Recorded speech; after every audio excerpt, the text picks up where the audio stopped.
Vamos a leer el texto. Bueno, es un texto importante porque, fijaros, si es importante que algunos comentaristas han bosquejado todo el libro de Hechos a partir de un versículo, el versículo 8. Posiblemente, casi por unanimidad, el versículo que define todo el libro de los Hechos. Hechos 1:8, ¿verdad?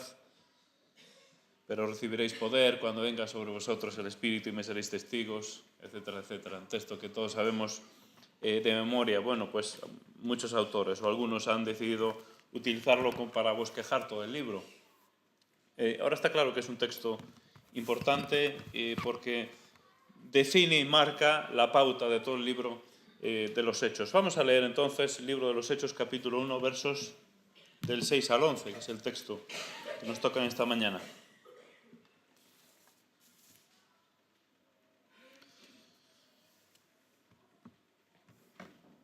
Entonces los que se habían reunido le preguntaron diciendo: Señor, ¿restaurarás el reino a Israel en este tiempo? Y les dijo: no os toca a vosotros saber los tiempos o las sazones que el Padre puso en su sola potestad. Pero recibiréis poder cuando haya venido sobre vosotros el Espíritu Santo, y me seréis testigos en Jerusalén, en toda Judea, en Samaria y hasta lo último de la tierra. Y habiendo dicho estas cosas, viéndolo ellos, fue alzado y le recibió una nube que lo ocultó de sus ojos.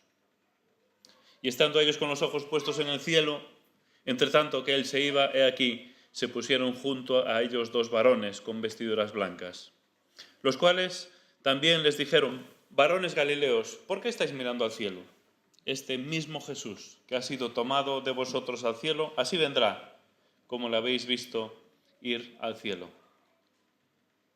Hasta aquí la lectura. Pues en estos versículos, especialmente, como dije, en el versículo 8 encontramos un resumen y el texto seguramente clave, ¿verdad?, que podemos utilizar para todo el libro de los Hechos. Pero recibiréis poder cuando haya venido sobre vosotros el Espíritu Santo y me seréis testigos en Jerusalén, en toda Judea, en Samaria y hasta el último de la tierra. Y a fin de cuentas, el libro de los Hechos lo que nos habla es de ese testimonio de aquellos que habían creído en Jesús, de esa formación de la Iglesia y cómo la Iglesia se va extendiendo. Aquí en los Hechos lo vemos cómo se extiende por lo menos hasta Roma, ¿verdad? Y vemos cómo Dios va trabajando, cómo el Espíritu de Dios va obrando a través de los apóstoles, de los profetas, de aquellos primeros creyentes y cómo Dios va obrando. Yo, viendo este texto, estos 6 versículos, he pensado y he seleccionado 5 palabras que creo que para mí definen o marcan 5 aspectos importantes para la expansión de la Iglesia, no solo en aquel entonces, sino también para nosotros hoy. 5 palabras que son las siguientes. En primer lugar, tiempo o tiempos.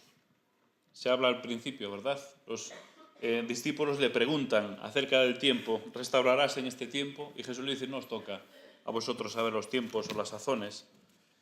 En segundo lugar, poder, pero recibiréis poder. Tiempo, poder, Espíritu Santo, la tercera palabra. Cuando haya venido sobre vosotros el Espíritu Santo. La cuarta palabra, testigos, y me seréis testigos.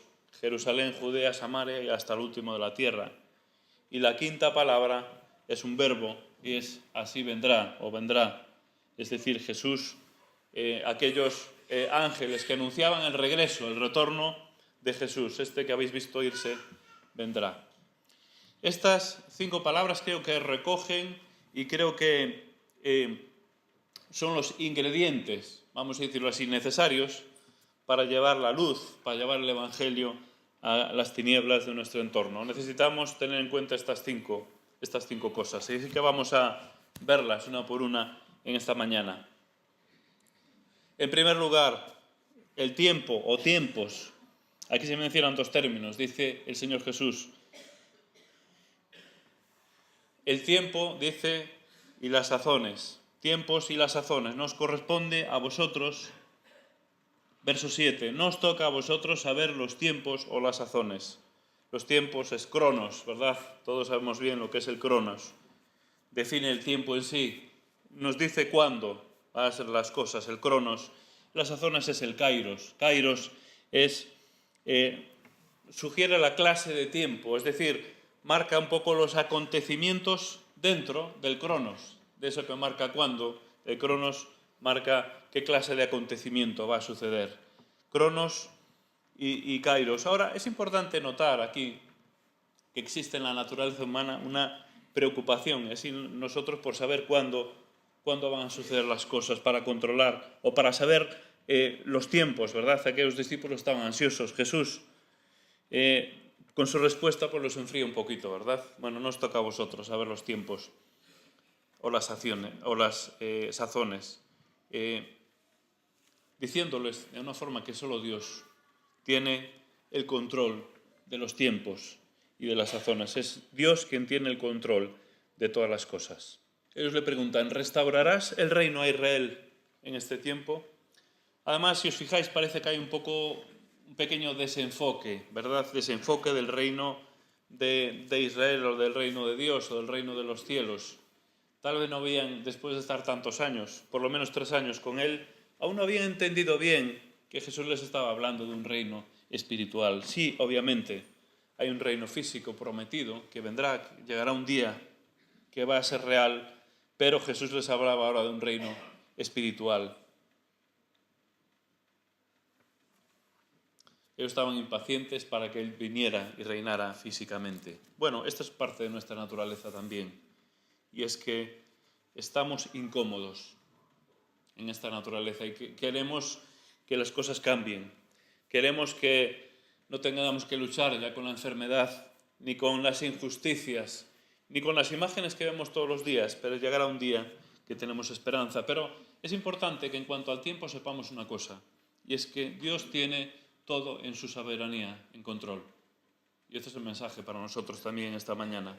Dios tiene todo el control, también el tiempo, también los acontecimientos que ocurren en este mundo los tiene en control. Así que nosotros debemos confiar y depender de Él. Tiempo, en segundo lugar, con esta idea de saber que estamos en manos de Dios y los tiempos están en sus manos. Como dice el conocido himno, ¿verdad? Que hace poco cantamos. En segundo lugar, la palabra poder. Pero recibiréis poder. Dice Jesús, no, vosotros no os preocupéis por el tiempo. Dios se encarga de eso. Pero vais a recibir poder. ¿Qué poder es este? Bueno, poder es dunamis, aunque hay quien lo translitera como dinamis, porque de ahí viene precisamente la palabra dinamita, que sabemos bien lo que es la dinamita, ¿verdad? Poder explosivo. Pero también viene la palabra dinamo, que es ese poder, esa fuerza, ¿verdad? De un motor, ¿verdad? Es decir, poder, fuerza, capacidad. Si hacemos una interpretación rápida del texto, podemos interpretarlo de la siguiente manera. Llegamos a la conclusión de que Dios nos va a dar la capacidad, la fuerza, la resistencia, la energía para ser sus testigos, para llevar a cabo su obra, para llevar la luz al mundo. Y está bien, ¿verdad? Recibiréis poder y me seréis testigos. Esta es una interpretación por lo menos aparentemente correcta. Pero sinceramente creo que si vamos al texto y buscamos la fidelidad al texto, creo que no se ajusta exactamente a lo que quiere decir el texto. La palabra dunamis es utilizado mayoritariamente en el Nuevo Testamento, para hablar de poder milagroso. No se utiliza normalmente para hablar mera fuerza, resistencia, energía. Se utiliza sobre todo, principalmente, para hablar de hechos milagrosos.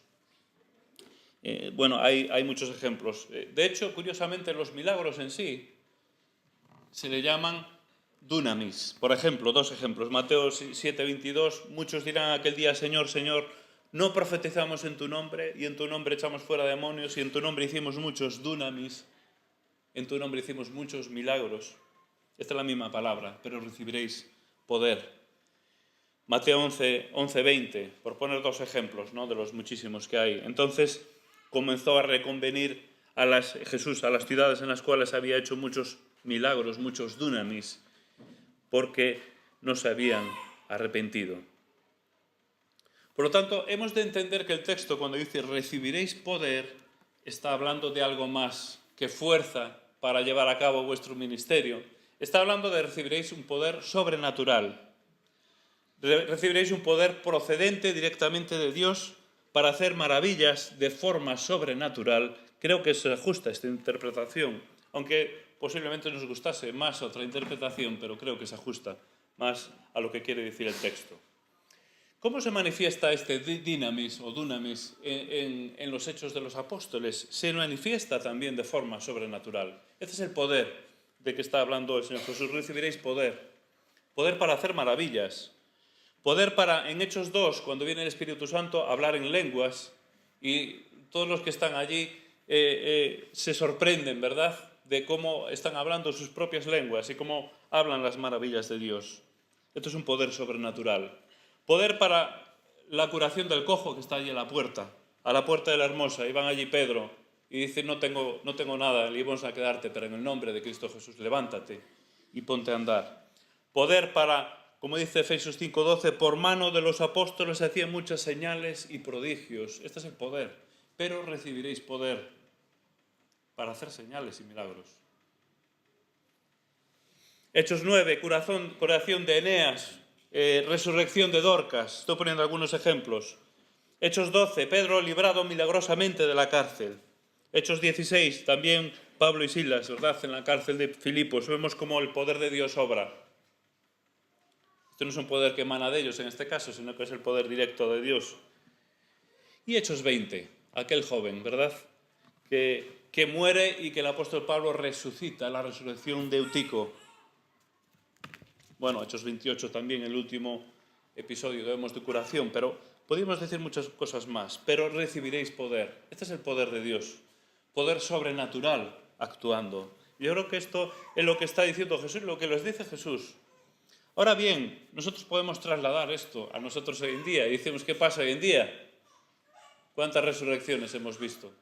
¿Cuántas curaciones milagrosas? Dios hace milagros hoy en día. Cuidado. Y yo no quería meterme en profundidad en este tema, pero obviamente el texto me lleva a meterme, pero no tenemos demasiado tiempo para tratarlo en profundidad, pero sí que obviamente intentaremos tratarlo, aunque sea un poco por encima.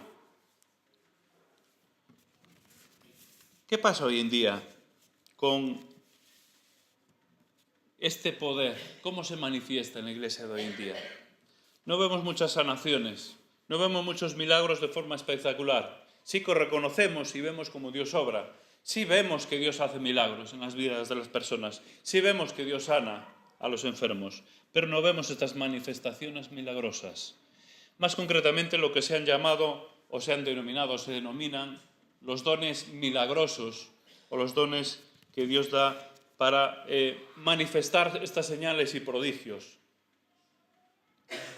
Los dones milagrosos fueron dados a los apóstoles y allegados para confirmar, para autenticar, no sé cómo se dice, el mensaje del Evangelio en el inicio de la Iglesia.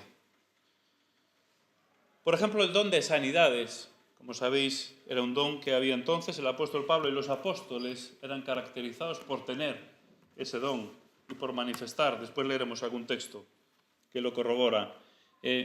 No estaba para proveer salud a la Iglesia, sino que estaba precisamente y se usaba para reforzar ese mensaje del Evangelio. Hay muchos textos, ¿verdad?, que así lo corroboran. Lo cierto es que si nosotros creemos que hoy en día en la Iglesia el don de sanidades, el don de lenguas, el don de milagros que existía en aquel entonces, existe y se manifiesta, creo que deberíamos vivir en la más absoluta de las frustraciones, ¿o no? ¿Veis muchas sanidades, don de sanidades? ¿Veis muchas sanaciones espectaculares en nuestro entorno? Yo creo que no, ¿verdad? Creo que no hemos de vivir en frustración. El ministerio apostólico, profético y los dones milagrosos han cesado. Esto es lo que yo pienso. Ahora, con respeto a otras personas y otras tendencias y formas de interpretar la palabra que creen que no, pero sí, yo pienso que han cesado. Y voy a leer algunos textos y me tengo que meter en este tema porque está aquí y me encuentro con él, ¿verdad? Fijaros en la introducción que hace en Hechos capítulo 2 y verso 3, hablando del Evangelio, hablando de cómo se ha asentado el Evangelio. Hebreos, Lucas, te dije mal, Hebreos capítulo 2 y verso 3. Allí el autor de Hebreos dice lo siguiente: ¿cómo escaparemos nosotros si descuidamos una salvación tan grande? La cual, habiendo sido anunciada primeramente por el Señor, nos fue confirmada por los que oyeron. Fijaros ahora, testificando Dios, juntamente con ellos, con señales y prodigios y diversos milagros y repartimientos del Espíritu Santo según su voluntad. Fijaros cómo este poder fue necesario para autentificar, como dije antes, el mensaje de los apóstoles y los profetas. Y tenemos que decir que más teniendo en cuenta que las Escrituras todavía no existían como tal, no estaban completas todavía, el canon no estaba cerrado todavía. Entonces, es importante que este texto circunscribe estas señales y prodigios ¿a qué? Precisamente a la implantación del Evangelio. Y el texto, si os fijáis, está hablando en términos cerrados, en términos del pasado, testificando juntamente Dios con ellos con señales, prodigios y diversos milagros. Como el autor de Hebreos, unos cuantos años después de que sucede esto, dice, mira para atrás y dice, mira lo que ha sucedido, como mirando hacia atrás. Otro texto muy importante, Efesios 2:20. Fijaros, porque dice edificados, y aquí vamos a hablar ahora de los apóstoles, porque hay quien dice que el apostolado continúa y que hoy en día sigue habiendo apóstoles. Bueno, yo me pregunto, si sigue habiendo apóstoles, ¿por qué el apóstol Pablo no le dijo a Tito, bueno, en vez de implantar ancianos en cada iglesia, ponga apóstoles en distintas iglesias, ¿verdad? No es el caso, ¿verdad? El ministerio apostólico los apóstoles tienen unas condiciones y el apóstol era aquel que había visto al Señor Jesús. Y el apóstol Pablo, lo vamos a leer porque ahora lo menciono, es el último apóstol, él mismo se declara como el último apóstol. Pero fijaros, Efesios 2:20, edificados sobre el fundamento de los apóstoles y profetas, siendo la principal piedra del ángulo Jesucristo mismo. Cuando hablamos de un fundamento, estamos hablando de algo que ya está puesto, es decir, algo que no se puede modificar o añadir. Ya estamos edificados ¿sobre qué? Sobre el fundamento de los apóstoles y profetas.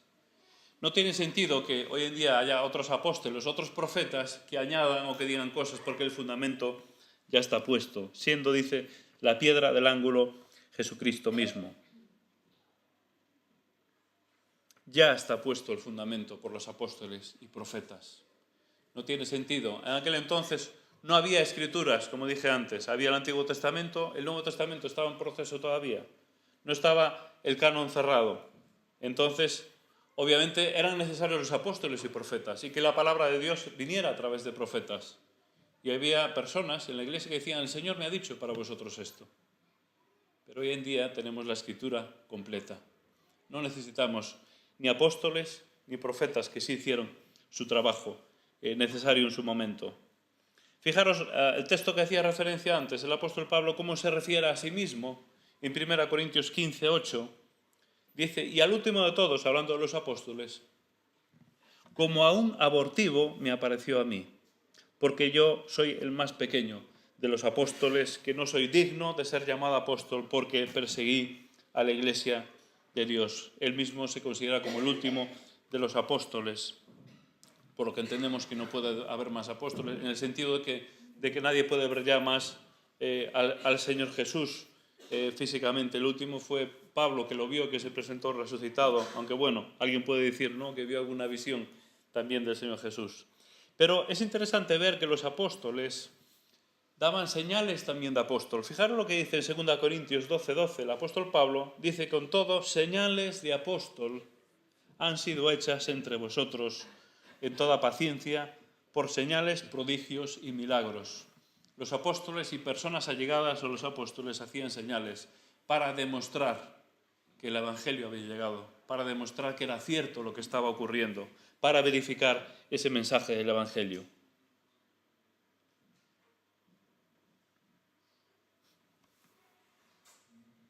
En Hechos 14:3 dice lo siguiente: con todo, se detuvieron allí mucho tiempo hablando valientemente confiados en el Señor. Estaba hablando del apóstol Pablo, ¿verdad?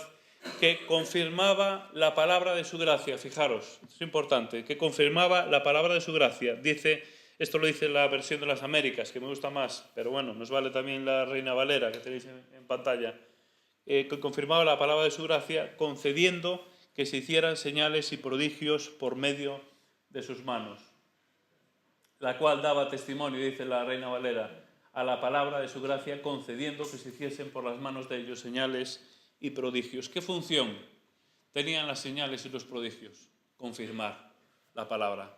La función de las señales, de los dones milagrosos, era evangelístico.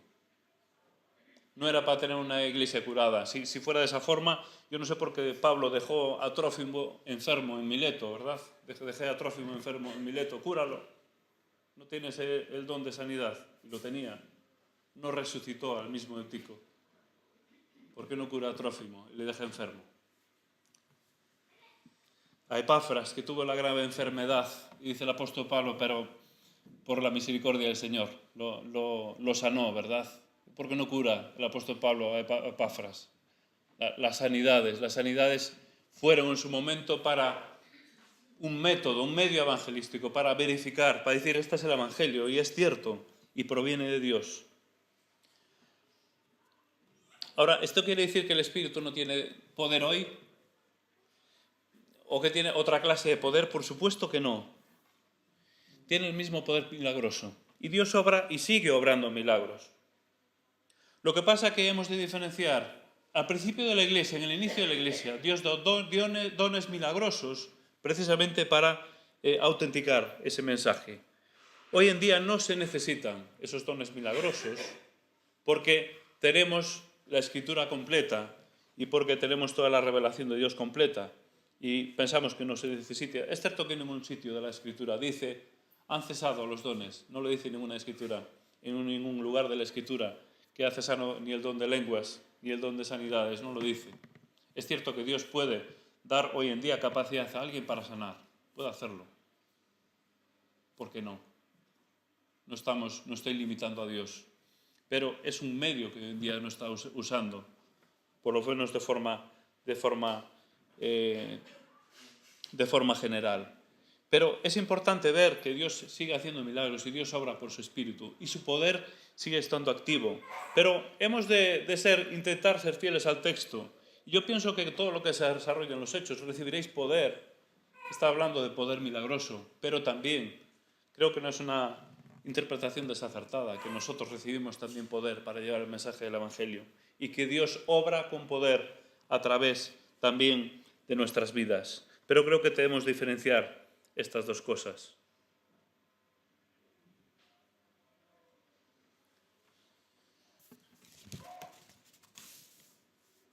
Tiempos o tiempo, poder, recibiréis poder. ¿Cuándo qué? Cuando haya venido sobre vosotros la tercera palabra, el Espíritu Santo. El Espíritu Santo. Y obviamente entendemos por esto que es condición indispensable. Sin el Espíritu Santo no vamos a ninguna parte. Recibiréis poder cuando haya venido sobre vosotros y me seréis testigos después de que haya venido, después de haber recibido el Espíritu Santo. Yo me pregunto, ¿qué hicieron hasta que vino el Espíritu Santo? ¿Qué hicieron los discípulos de Jesús? Pues estar juntos en oración, esperando, ¿verdad? Solo el momento que llega el Espíritu Santo sobre ellos, salen y proclaman el Evangelio, extienden el Evangelio. Entonces, el movimiento de la Iglesia comienza después de la llegada del Espíritu Santo. Y el mensaje para nosotros es muy significativo. No debemos hacer nada sin contar, por supuesto, con el Espíritu Santo. ¿Cómo actuaba el Espíritu Santo? Pues de forma prácticamente directa, asombrosa, ¿verdad?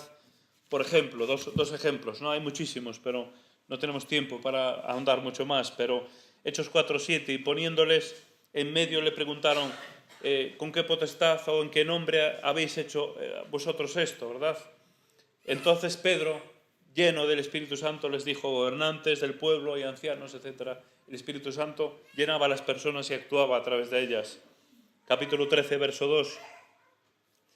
ministrando estos al Señor y ayunando, fijaros, qué forma directa de actuar al Espíritu Santo. Dijo el Espíritu Santo: apartadme a Bernabé y a Saulo a la obra a que los he llamado. Entonces, habiendo ayunado y orado, tengo aquí cortada la palabra, pero entiendo que es, les impusieron las manos y les despidieron. Ellos entonces, enviados por el Espíritu Santo, descendieron a Seleucia y allí navegaron a Chipre. El Espíritu Santo actuando en las personas, imprescindible. Sin el Espíritu Santo la Iglesia no se movía, no avanzaba, no hacía nada. Y para nosotros tiene que ser imprescindible.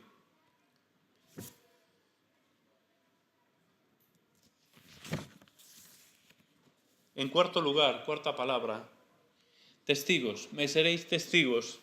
Y como ya alguna vez se tiene dicho, viene de la palabra martus, que curiosamente proviene también de aquí la palabra mártir. Un mártir es uno que da testimonio mediante su muerte, pero realmente la palabra original no se refiere a mártires, sino se refiere a testigos. Es decir, testigo lo más utilizado es en un juicio, ¿verdad? Aquel que es testigo, aquel que certifica o puede certificar aquello que ha visto u oído. Esto es un testigo. A principio de los Hechos varias veces se dice: vosotros sois testigos de esto, y vosotros sois testigos. ¿Por qué? Porque lo habéis visto y oído. Bueno, técnicamente, nosotros no somos testigos de la resurrección del Señor Jesús, porque no lo hemos visto resucitado. Técnicamente o directamente no somos testigos de su ascensión, porque tampoco hemos visto cómo el Señor Jesús había ascendido, ni las cosas que había hecho. Pero un testigo, además de certificar aquello que ha visto o oído, también certifica aquello que conoce. Entonces, en este sentido sí somos testigos, en el sentido de que conocemos al Señor, que tenemos una relación personal con Él. Esto es lo que podemos hablar a la gente. Creo que lo más importante del Evangelio es contar nuestra experiencia. Es lo más importante, lo más impactante, lo más efectivo para el evangelismo. Pensamos en tener los 5 puntos, ¿verdad? Eres pecador, y darle la retahíla, ¿no? De venga, tienes que, porque el arrepentimiento es en cambio. Y cuando es algo mucho más sencillo. El evangelio es decir: mira, lo que ocurrió en mi vida es esto. Y mi experiencia conociendo al Señor es esta. No hay más. Por eso cualquiera que es creyente puede ser testigo. No necesita saber teología. Nosotros muchas veces nos preocupamos, pues yo no sé cómo decir, no sé qué decir, no sé cómo decirlo. Me falta conocimiento. No tienes que decir nada. Di lo que ha pasado en tu vida, con eso es suficiente. Esta es la función de la Iglesia. Me seréis testigos. ¿De qué? Aquellos discípulos, de que, mira, hemos visto al Señor y hemos visto cómo ha resucitado. Le hemos visto resucitado. Hemos visto que nos dijo estas palabras y hemos visto que ascendía y desaparecía en las nubes del cielo. Esto lo hemos visto con nuestros ojos. Y con eso era suficiente. Y a través de eso el Señor les daba poder para seguir adelante con ese mensaje. Y nosotros tenemos que simplificarlo también. El Evangelio es decir: ¿qué es lo que ha ocurrido en mi vida? Si conocemos al Señor. Tengo que decir: yo conozco al Señor, tengo una relación personal con Él. Es pobre a lo mejor, pero puedo contarlo. Y esta relación llena mi vida. Y esta relación da sentido a mi vida. Y me seréis testigos, no solo en vuestro entorno, sino hasta lo último de la tierra. Y la Iglesia debe tener esta visión de llegar a todas las etnias, a todas las razas, a todo el mundo. Obviamente entramos en aspectos espirituales, en aspectos que no se ven, en aspectos donde entra la fe. Y esto es lo que tenemos que contar. Mientras no estemos en el cielo, tenemos que aplicar la fe y decirle a las personas que esto que yo te cuento es cuestión de fe. Y si tú lo crees, tienes que creerlo por fe, no por otro motivo. No porque lo vayas a ver, porque no lo puedes ver. Ahora sí puedes ver evidencias de que Dios está obrando. Puedes ver manifestaciones de Dios de muchas maneras, pero al final es una cuestión de fe. Pero nosotros somos testigos de estas cosas y la Iglesia hemos de ser testigos, y ser testigos es algo sencillo. Y por último, la última palabra, que es un verbo que es muy importante, y es que aquellos que estaban un poco embobados mirando para el cielo, dice que ¿para qué hacéis mirando para el cielo? este Jesús, así como se fue, así va a venir, así vendrá. Y esto, obviamente, es lo que debe marcar el devenir o el sentido de una iglesia, de un creyente que cree en el Señor. Es la expectativa del regreso del Señor Jesucristo. Ya lo hemos dicho muchas veces, ¿verdad? Pero hemos puesto un buen nombre a nuestra iglesia, Iglesia Evangélica Jesús Viene, porque la iglesia debe estar marcada, debe guiarse, debe caminar con la premisa de su venida, debe caminar esperándole. Y sé que han pasado 2000 y pico años. A veces no es fácil, ¿verdad? Porque estamos acomodados. Aunque el mundo es terrible, lo que vemos alrededor, pero sin embargo estamos muy acomodados. Pero debemos de perder esta perspectiva celestial de que Jesús viene, Jesús está viniendo. Es como dice en algunas partes de la Escritura, ¿verdad? Ya viene como que está viniendo, que es inminente.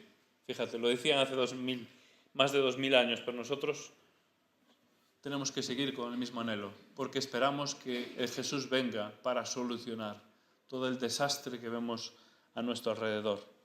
Lo cierto es que esto tiene que condicionar nuestra vida como iglesia y como personas, la venida del Señor. Por lo tanto, la misión de la iglesia la vemos en los Hechos de los Apóstoles y nosotros seguimos con esa misión, llevar la luz a las naciones. Vosotros sois la luz del mundo, dijo Jesús.